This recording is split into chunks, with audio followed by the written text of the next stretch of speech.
하나님 아버지, 주님을 찬양하고 찬양하옵나이다. 한 주간도 부족하고 연약하며 지은지로 말미암아 죽어마땅한 우리를 하나님 은혜를 지켜주시고 인도하여 주심을 감사드립니다. 날마다 우리의 필요를 새롭게 공급하시고 삶을 지켜주시며 오늘도 주의를 허락하셔서 추운 날씨 가운데서도 하나님을 향한 믿음을 허락하시어 주님 앞에 나올 수 있게 하심을 감사드립니다. 지난 한 주일 동안도 세상 속에 살면서 하나님 아버지를 기쁘게 하지 못하고 우리의 육신만을 위하여 이기적인 욕망과 망하는 죄악에서 살아왔음을 고백합니다. 이 시간 우리의 회개를 들어주시고 용서하여 주시옵소서. 또한 주님의 말씀을 거울로 저희를 비추시고 영혼을 가르치사 우리의 삶 전체가 하나님 아버지를 향한 삶이 되게 하시고 주님을 우리의 희망과 위로로 삼게 하여 주시옵소서. 하나님 아버지, 이 재단에 끌어엎드린 사랑하는 성도들을 위하여 간구하오니 주께서 들어주시고 응답해 주시옵소서. 먼저 하나님 말씀대로 살아가는 믿음을 허락하시고 생활 속에서 삶 전체를 통하여 주님의 영광을 드러내는 살아있는 믿음을 허락하여 주시옵소서. 저희들이 걱정하고 근심하며 괴로워하는 그 모든 것들은 약한 믿음 때문에 용기 없는 신앙 때문이니 주께서 우리를 온전히 이끄시어 더 굳센 믿음을 허락하여 주시기를 간절히 간구하옵나이다. 주여, 우리가 먼저 그 나라와 의를 구하여 더욱 주님께 헌신할 때 모든 걱정 근심이 사라질 것을 확신하오니 우리가 더욱 주께 가까이 나아갈 수 있도록 인도하여 주시옵소서. 하나님 아버지, 아직도 주님을 알지 못하고 죄 가운데도 신음하는 우리의 이웃과 형제들을 위하여 기도하오니 주께서 복음의 빛을 비추사 빛 속에서 살아가게 하시고 영생을 누리는 복을 허락하여 주시옵소서. 코로나로 어려운 우리의 이웃들이 있사오니 그들을 주께서 지켜주시고 우리가 그들과 함께 할 수 있는 귀한 믿음을 허락하여 주시옵소서. 거룩하신 하나님 아버지, 이 나라와 통치자와 정사를 맡은 모든 이들에게 순수한 마음과 말의 현명함과 행동의 올바름과 주님의 말씀을 두려워하는 마음을 허락하여 주시옵소서. 대통령 선거를 앞두고 서로 간에 헐뜯고 비방하며 상대방의 약점을 파고들며 물어뜯는 행태가 공공연하게 펼쳐지고 있사오니 주님, 이 나라의 민족을 보호하여 주시어 하루속히 모든 것이 올바르고 화해되는 가운데 국민의 분열이 없는 깨끗한 대통령 선거가 준비되게 하여 주시옵소서. 전능하신 하나님, 예수 그리스도께서 친히 청주 성도교회의 머리가 되셔서 지켜주시고 주님의 사랑과 진리와 은혜가 가득한 교회 되게 하여 주시옵소서. 하루속히 교회의 모든 문제가 원만히 해결되어 다시금 교회의 근본이 다시 회복되고 성령께서 뜨겁게 역사하시는 교회 되게 하여 주시옵소서. 날로 부흥 발전되는 교회 되게 하여 주시옵시고 오늘 드리는 우리의 예배가 주께서 기뻐 받으시는 산제사가 되게 하여 주시옵소서. 지금은 시작하는 시간이니 마치는 시간까지 오직 주님만이 임재하셔서 빈손 들고 나온 모든 성도들에게 한량없는 축복을 내려 주시옵소서. 예수님의 이름으로 기도하겠습니다. 아멘.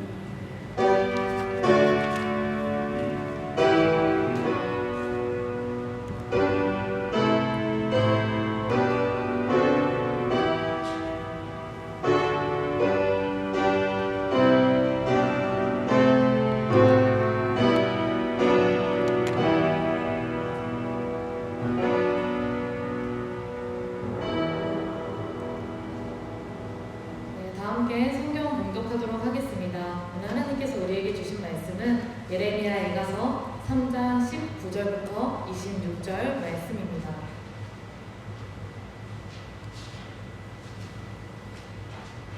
네, 찾으신 줄 알고 다 같이 봉독하도록 하겠습니다. 내 고초와 재난 곧 쑥과 담즙을 기억하소서. 내 마음이 그것을 기억하고 내가 낙심이 되오나 이것을 내가 내 마음에 담아두었더니 그것이 오히려 나의 소망이 되었사오는 여호와의 인자와 긍휼이 무궁하심으로 우리가 진멸되지 아니함이니이다. 이것들이 아침마다 새로우니 주의 성실하심이 크시도소이다. 내 심령이 이르기를 여호와는 나의 기업이시니 그러므로 내가 그를 바라리라 하도다. 기다리는 자들에게나 구하는 영혼들에게 여호와는 선하시도다. 사람이 여호와의 구원을 바라고 잠잠히 기다림이 좋도다. 아멘. 네, 오늘 말씀을 가지고 가지고 피어나는 소망이라는 주제로 같이 말씀을 나누도록 하겠습니다. 먼저 말씀을 위해 잠시 기도하겠습니다. 하나님, 오늘도 새 하루를 허락해 주시고 이 날에 함께 모여 예배드릴 수 있음에 감사드립니다. 저희가 각자의 자리에서 각각의 마음을 지니고 이 예배의 자리를 지키기 위해 나와왔습니다. 주님, 이 마음들을 오직 주님만이 아시나니 주님께서 말씀으로 어루만져 주시고 그 말씀 안에 하나 되는 시간 될 수 있도록 이 시간 함께 해주세요. 그래서 사람이 아닌 하나님만이 드러나고 말씀만이 드러나는 시간 되길 소망하며 예수 그리스도의 이름으로 기도드립니다. 아멘. 네, 이번 주일은 사정이 생겨서 제가 설교를 맡게 되었습니다. 그래서 어떤 설교를 해야 하나 너무 고민도 되고 걱정도 되고 걱정도 돼서 기도로 준비하는 과정 가운데 문득 이제 오늘같이 추운 날이면 마음도 차가워지는 이 세상에 대한 아픔이 떠오르게 되었습니다. 요즘 세상의 이슈나 여러 상황들과 사람들의 행동만 봐도 알 수 있듯이 다들 서로를 의심하고 또 비난하거나 외면하는 것이 아무렇지도 않은 그런 세상의 흐름 속에 휩쓸려서 살아가고 있는 것 같습니다. 그런데 이런 차가운 현실의 그 아픔들이 마음을 찌르면서 하나님의 마음은 어떠할지 그 헤아릴 수도 없는 심정에 북받치게 되었습니다. 그래서 저는 하나님의 마음을 품었던 여러 성경 인물들에게 집중하게 되었고 오늘 누구보다도 더 하나님의 마음에 그 감정에 민감했던 예레미야 선지자에게 마음이 가게 되었습니다. 그래서 오늘 이 시간 그런 예레미야가 품었던 하나님의 심정에 대해서 함께 나누고자 합니다. 예레미야 선지자는 우리가 알고 있듯이 구약시대에 나오는 여러 선지자들 중에서도 오랜 기간의 사역과 그런 기록을 남긴 선지자입니다. 하지만 그런 예레미야가 활동했던 당대의 시기는 예루살렘에게 있어서 가장 치욕스러운 흑암기였습니다. 먼저 이제 함께 있었던 이제 북이스라엘이 먼저 파괴되었고 그 후에 이 남유다가 위태위태하게 남아있다가 결국 BC 586년에 바벨론에 의해 처참하게 멸망했기 때문이죠. 그래서 예레미야는 예루살렘 안에서 일어나는 점령꾼들의 그 포악스러운 고함 소리를 들어야 했고 또 점령당한 서민 백성들의 비명 소리를 아주 가까이에서 지켜봐야만 했습니다. 그리고 그런 살육과 약탈, 방화가 지나간 자리에 남은 이 절망적인 현실을 예레미야는 뼈저리게 느껴야만 했던 거예요. 비록 이런 현실에 대해서 예레미야는 하나님께서 하신 예언의 말씀을 통해 이렇게 될 줄 알고 있었습니다. 그러나 그럼에도 불구하고 막상 눈앞에서 일어난 이런 사랑하는 동족들의 절규와 포로 속의 현실은 예레미야를 견딜 수 없게 만들었던 거예요. 그래서 예레미야는 이런 비극적인 현실에 이입해서 겪은 슬픔들을 외면하지 않고 있는 그대로 처절하게 아파했습니다. 그렇게 가슴을 찢는 듯한 아픔과 눈물로 기록한 것이 오늘 저희가 읽은 본서의 예레미야 애가서인 것이에요. 그래서 오늘 말씀의 예레미야 애가서 본문 말씀을 살펴보면 예레미야는 마치 자포자기한 심정으로 하나님께 다음과 같이 호소했습니다. 제가 읽겠습니다. 내 고초와 재난 곧 쑥과 담즙을 기억하소서. 내 마음이 그것을 기억하고 내가 낙심이 되오나 이것을 내가 내 마음에 담아두었더니. 아멘. 예레미야는 예루살렘이 겪고 있는 이러한 아픔, 이러한 상황을 자신과 같이 동일시하면서 절규했습니다. 그래서 자신의 민족이 이 유다가 경험하고 있는 고초와 재난의 이미지를 쑥과 담즙으로 표현한 것이에요. 그리고 이러한 고통을 기억해달라고 하나님께 애달프게 간구하고 있는 것입니다. 이때 여기서의 기억은 단순한 이제 정신활동뿐만이 아니라 그 기억한 것과 관련된 적절한 행동을 포함하는 의미를 지니고 있습니다. 그래서 예레미야는 자신의 심령이 겪은 이 재난과 고통을 기억하면서 이를 보고 계시는 하나님께서도 기억해 주실 것을 간구하며 나아간 것입니다. 또한 그는 더 나아가서 이런 비탄의 절망과 아픈 기억을 담고 마음을 돌이켜서 의지적으로 소망을 품고자 했습니다. 그래서 예레미야는 뒤이어 이렇게 고백할 수 있었던 거예요. 제가 읽겠습니다. 이것을 내가 내 마음에 담아두었더니 그것이 오히려 나의 소망이 되었사옴은 여호와의 인자와 긍휼이 무궁하심으로 우리가 진멸되지 아니함이니이다. 아멘. 그렇다면 여러분, 본문에 이 예레미야가 처했던 낙심과 이런 아픈 상황 속에서 그가 이렇게 소망을 가지고 고백할 수 있었던 이유는 무엇이었을까요? 오늘 그것을 함께 나누고자 합니다.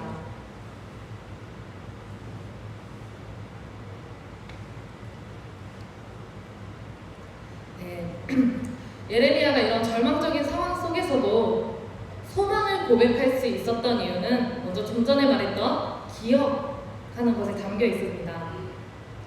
여러분, 예레미야는 이 모든 고난, 이 예루살렘 안에 일어난 이런 고난과 절망적인 현실의 원인을 제대로 알고 있었습니다. 그 아픔의 근원은 다름 아닌 예루살렘 백성들의 죄악과 회개하지 않음 때문이었죠. 그렇게 그는 자신의 민족이 진멸당해도 마땅하다는 것 또한 알고 있었습니다. 그런데 여러분, 하나님께서 그런 죄인인 백성들에게 어떻게 행하셨나요? 22절 말씀을 보면 알 수 있습니다.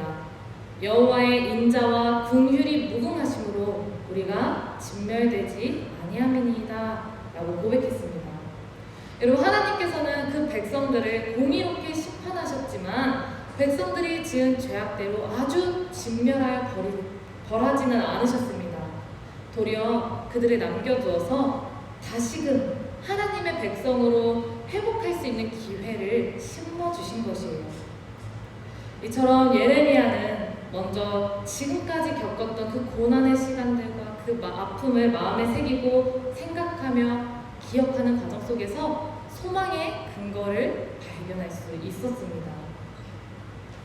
주어진 하나님의 진노와 이런 현실의 아픔 속에서 그럼에도 불구하고 남아있게 된 자신과 유다 백성들을 바라보면서 하나님을 제대로 깨닫게 된 것입니다.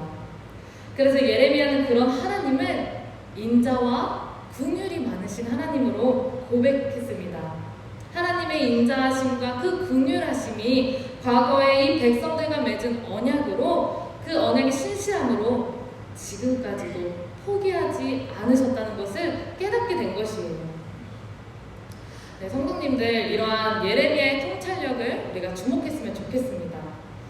우리는 언제 어디서나 힘든 일과 어려움을 겪지 않고는 살 수 없습니다. 고통과 고난은 늘 우리 주변에 도사리고 있는 것 같고 어쩌면 슬픔과 아픔이 더 익숙한 세상 속에 살고 있는 것 같죠.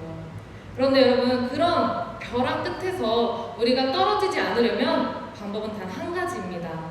그 벼랑 끝에서 돌이켜서 내가 지금까지 왔던 길을 기억하며 다시금 그 길을 다시 찾아가는 것뿐이죠.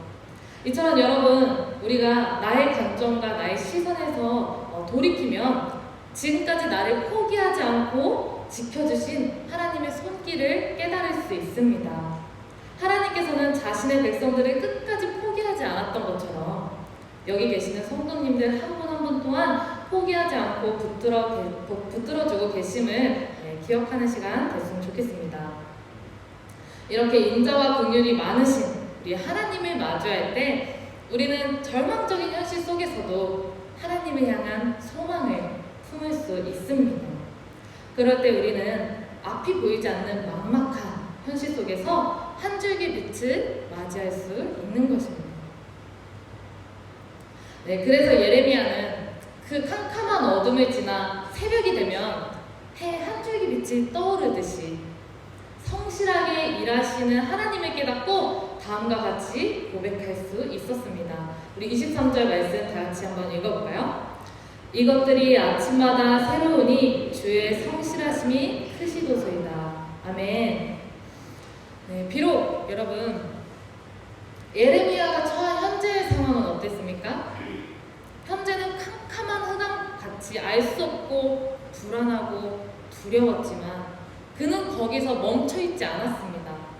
지난 과거로부터 신실하게 비추어주신 그 하나님의 사랑을 기억하면서 이제 다시금 해가 뜨는 아침을 소망하며 나아간 것이에요. 매일같이 떠오르는 해처럼 성실하게 구원하시는 우리 하나님을 소망할 수 있게 된 것입니다.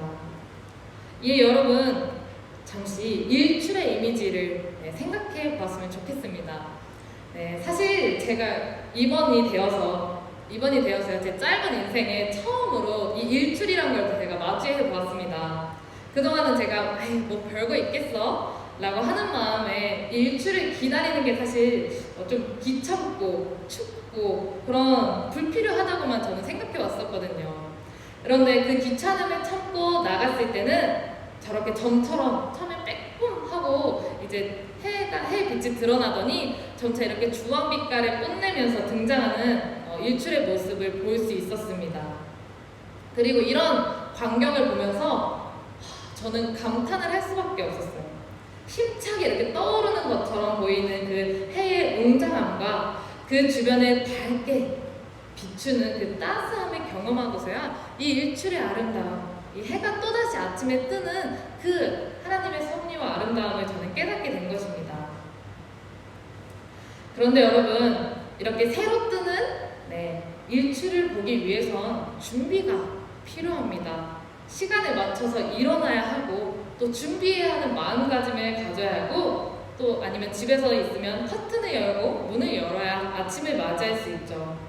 이러한 준비가 없다면 아침에 떠오르는 이 환한 빛을 우리가 맞이할 수 없듯이 우리가 하나님의 성실하심을 경험하기 위해서는 먼저 해결해야 하는 문제가 있습니다. 바로 우리의 눈을 가리고 있는 이 죄의 커튼을 열어야 한다는 것이죠. 여러분, 우리 하나님께서는 아버지가 자식을 돌보듯이 공경에 빠진 우리를 불쌍히 여겨주시고 끝까지 감싸주시는 분이십니다. 우리를 끝까지 포기하지 않으시는 분이십니다. 그런데 그런 긍휼의 사랑을 얻기 위해서는 그 사이에 끼어있는 갈등을 해결해야 합니다. 바로 회개와 용서가 이루어져야 한다는 것이죠.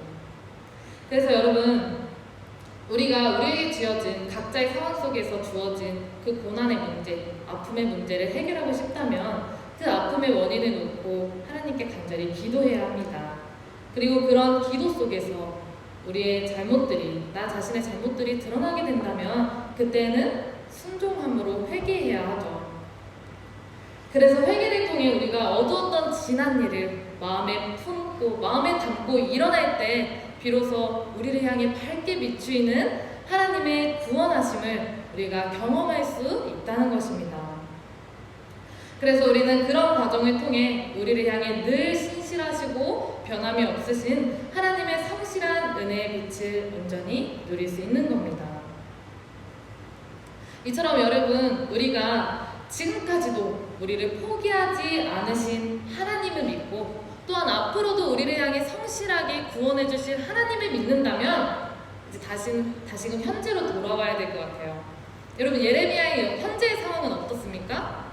아직도 여전히 변한 것이 없는 것 같이 캄캄하고 어둡기 때문이에요. 이렇게 여전히 고통스럽고 절망적인 현실 가운데 살고 있는 이 예레미야가 취한 행동은 어땠을까요? 무엇이었을까요?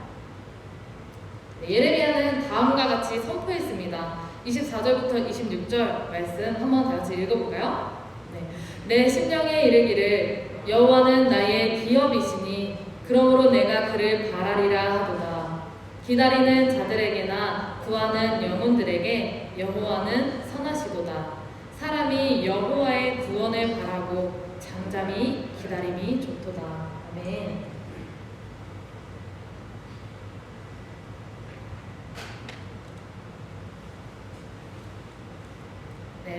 먼저 여러분, 예레미야는 하나님 여호와를 자신의 기업이라고 고백했습니다. 성도님들, 기업이 뭔가요? 사실 저에게는 너무 먼 일이지만 기업은 지금 당장 받는 것이 아니죠. 앞으로 받을 그 미래의 일을 품고 현재를 살아가는 것입니다. 이처럼 예레미야는 지금까지 그 하나님을 묵상해 오면서 지금까지 나를 포기하지 않으셨던 하나님, 성실하게 우리를 구원해 주실 그 하나님을 묵상하면서 그 하나님만이 자신이 붙들고 살아갈 소망의 이유와 근거가 된다는 것을 깨닫고 이처럼 마음에서 우러나오는 고백을 할 수 있었던 거예요. 그래서 그는 이러한 하나님을 향한 신뢰를 드러내며 하나님만을 바라보며 살 것을 다짐했습니다. 그리고 그런 소망을 자신에서만 끝나는 게 아니라 자신만 품고 끝나는 것이 아니라 함께 있던 유다 백성들에게도 남아있는 그들에게도 하나님만을 신뢰할 것을 당부하죠. 이는 여러분, 하나님의 징벌로 인해 고통받고 있는 이 백성들이 어떻게 이 삶을 살아내야 할지를 중보자의 입장으로 건네고 있는 것이에요. 바로 하나님께서 주신 구원을 바라고 기다리며 그 인내와 믿음으로 현재의 삶을 살아내라고 권면하고 있는 것입니다. 사실 여러분, 기다린다는 것, 그 인내한다는 것은 참으로 쉽지 않은 일입니다.